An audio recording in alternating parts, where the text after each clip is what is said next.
Disclosure in the UK criminal justice system refers to the process by which the prosecution shares material with the defence that may be relevant to the case.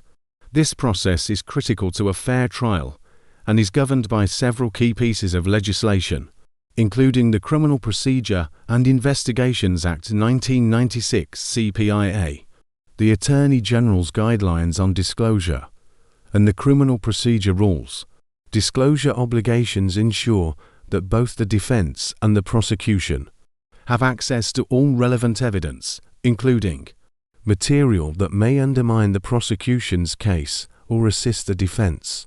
The CPIA 1996 is the principal statute governing disclosure in criminal proceedings. Under the Act, the prosecution has a duty to disclose any material that may undermine the prosecution's case or assist the defence in preparing its case. This duty applies to material that is relevant, but has not been used as part of the prosecution's evidence and used material.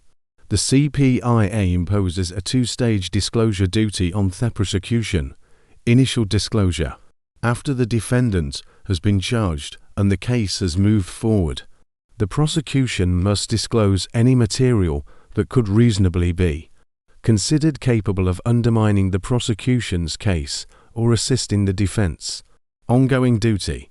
The prosecution's duty to disclose is continuous throughout the trial. This means that if new evidence or material arises at any stage, it must be disclosed to the defence as soon as possible. Prosecutors must ensure that all material gathered during the investigation is properly reviewed and disclosed if it meets the relevant tests. The CPIA also places an obligation on the defence to provide a defence statement outlining their case. This helps identify the issues in dispute and assists the prosecution in determining which material might be relevant for disclosure. Mandatory defence statements.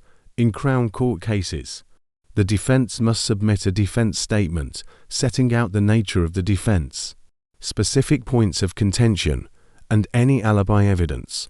In magistrates' court cases, it is voluntary but strongly recommended. Certain material may not be disclosed if its release would harm the public interest, for example, sensitive material related to national security or ongoing investigations. In these cases, the prosecution can apply for a public interest immunity ruling from the court. The court balances the need for a fair trial with the potential harm to public interest. The Attorney General's Guidelines on Disclosure set out best practices for ensuring compliance with disclosure obligations.